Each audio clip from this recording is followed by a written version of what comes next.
Hi YouTube, we're back again and I am starting the series on comparing villain characters versus rotten characters.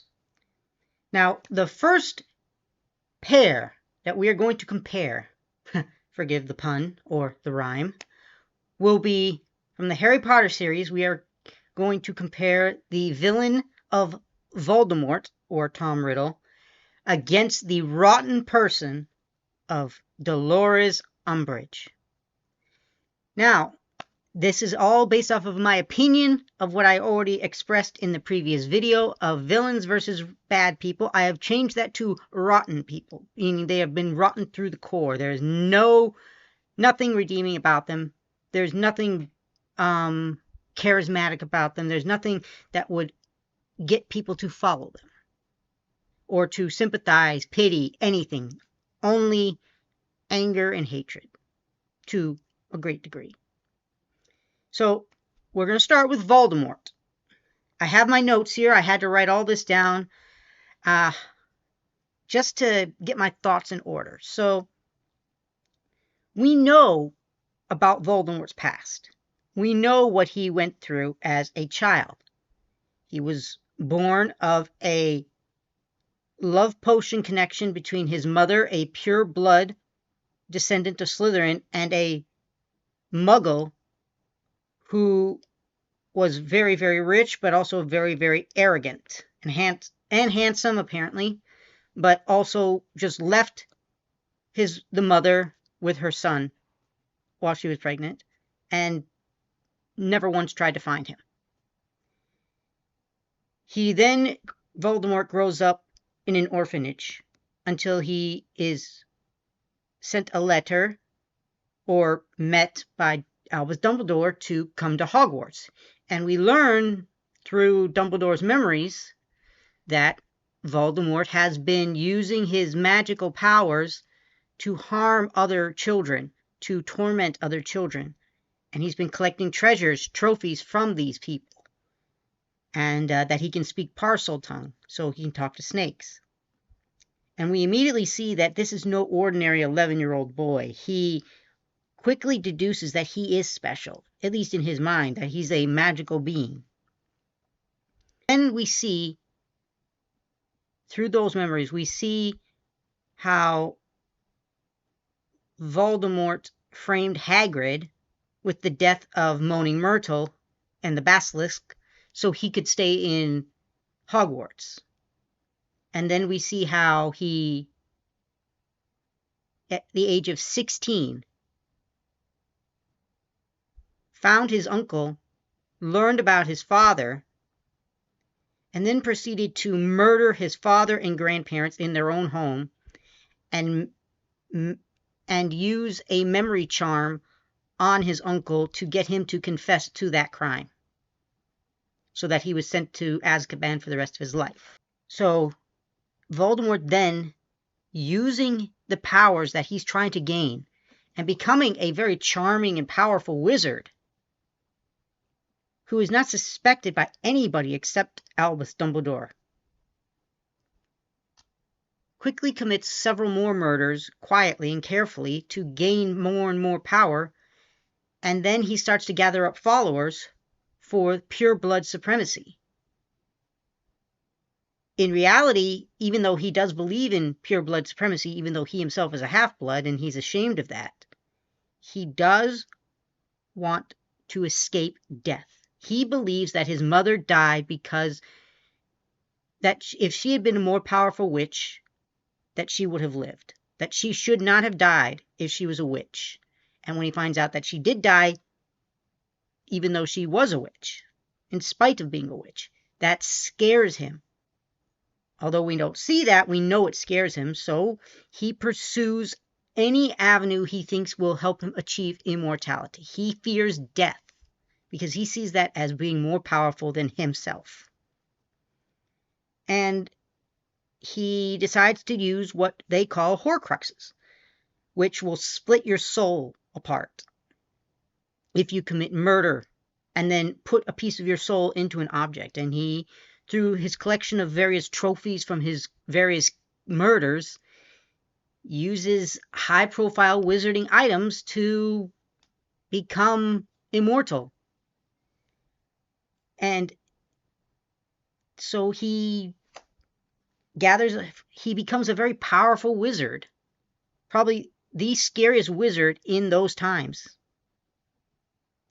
And when he returns after surviving killing Harry Potter, he barely survives trying to kill Harry Potter and failing to kill him. He returns eventually and is as powerful as ever, but he's still operating in the shadows, still trying to figure out how to gain more power, to escape death, to have pure blood supremacy.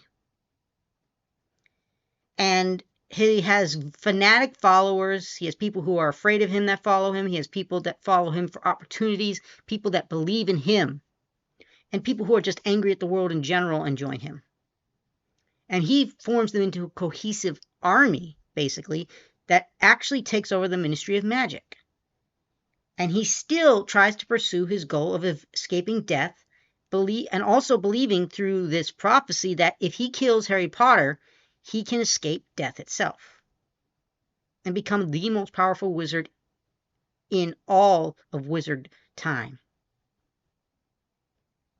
Now, we know he fails and he dies. But we also see what he had become when we see Harry and Dumbledore talking in this limbo area. We see what Voldemort has become. And he's a pitiable creature in many ways. And he does fall, as does his hold on power among wizards. Now, obviously, that was a bit to take in, but we understand that Voldemort is not a physical coward. This is one of the things that you take in a villain that a bad person is almost all the time. They're almost always a physical coward in many ways, despite all the bad things they do. Voldemort is not afraid to fight. Yes, he's afraid of death, but he's not afraid to fight. He's not afraid to be out on the front lines, and he's a charismatic leader to his followers. Many of them are afraid of him, but many of them are just fanatically loyal to him, like Bellatrix Lestrange, who I will also make a video about another time. But he also has a very complex psychopathy or psychology about him. Like, we come to understand Voldemort, even if we don't like him, we don't like his methods, we don't like him personally, we don't like what he's done. In fact, maybe we hate him, but we understand him from that perspective, a human perspective, that he became what he was due partly to circumstance, partly because of his own choices, and partly because other people couldn't see through his facade, which he had while he was in school and growing up as a young man. He had a facade of being a powerful but very charming wizard, and people were fooled by this. And he could show not gratitude, but at least he would reward loyalty and merit based on how well somebody was doing for him. So we see that with Peter Pettigrew. He knows that Peter Pettigrew is afraid of his old friends, and that's why he's helping Voldemort now.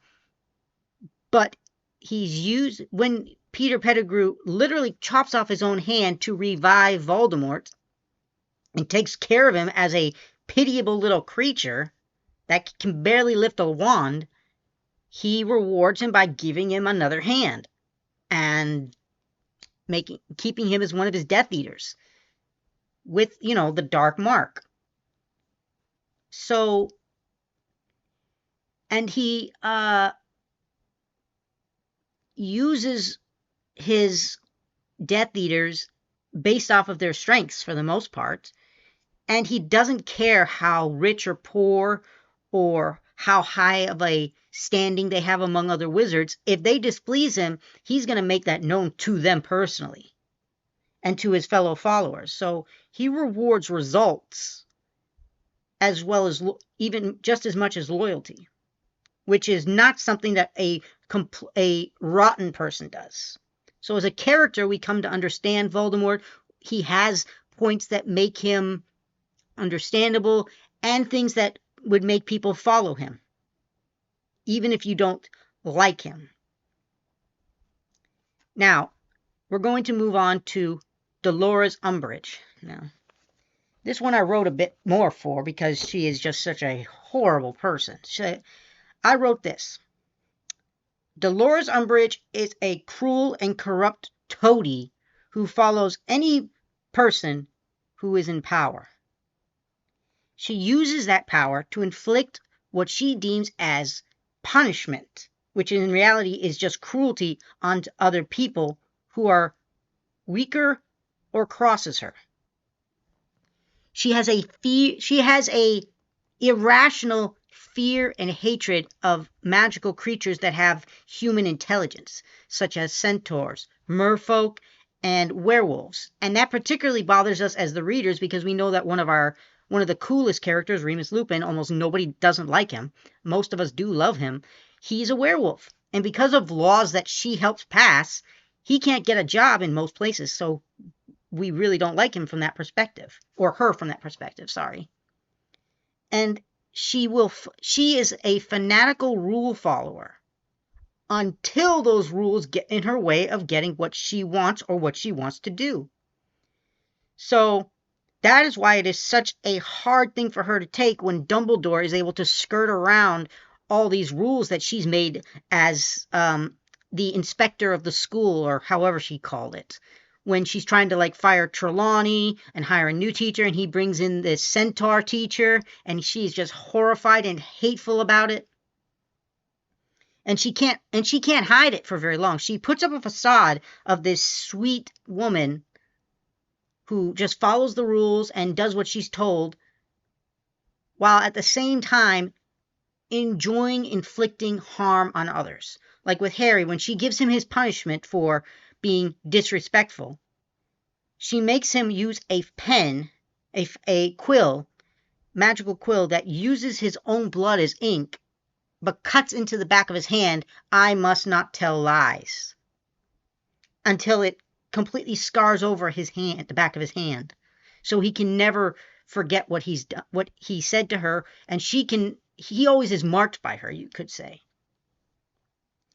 Now, when she's taken into the forest by Hermione and Harry, tricked, and they are confronted by the centaurs, she cannot hold back her hatred of them and her fear of them and starts attacking them after insulting them. And so that leads to her being kidnapped by them until Dumbledore rescues her, and she is traumatized by what happened to her, which we don't know what happened. I'm just guessing she got a good scare. But she goes back to the Ministry, and when it falls to Voldemort, we learn that she switches sides with gusto.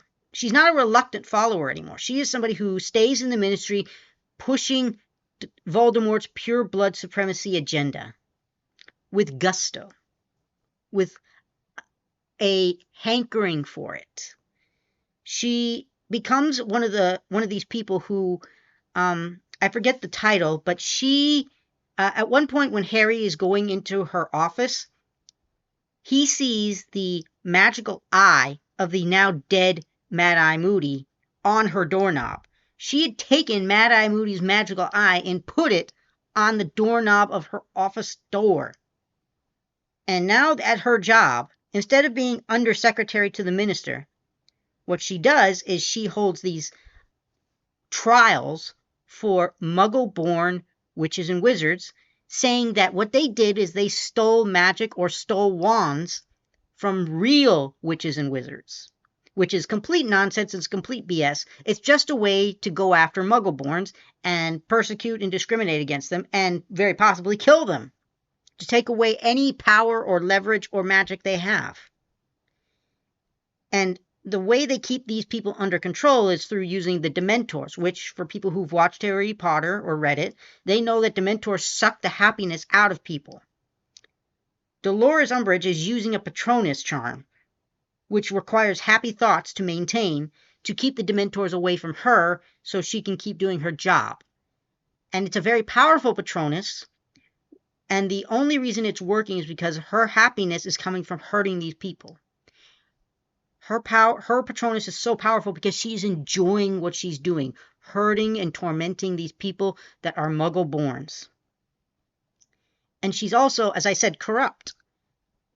You see, even though she's supposed to be a rule follower, when she confronts Mundungus Fletcher, who is a thief and has been stealing stuff, and she catches him with the Slytherin locket that becomes a Horcrux, she tells him she'll let him go if he gives her the locket because she likes it. She's breaking the law. She's taking something that isn't hers, that's already stolen.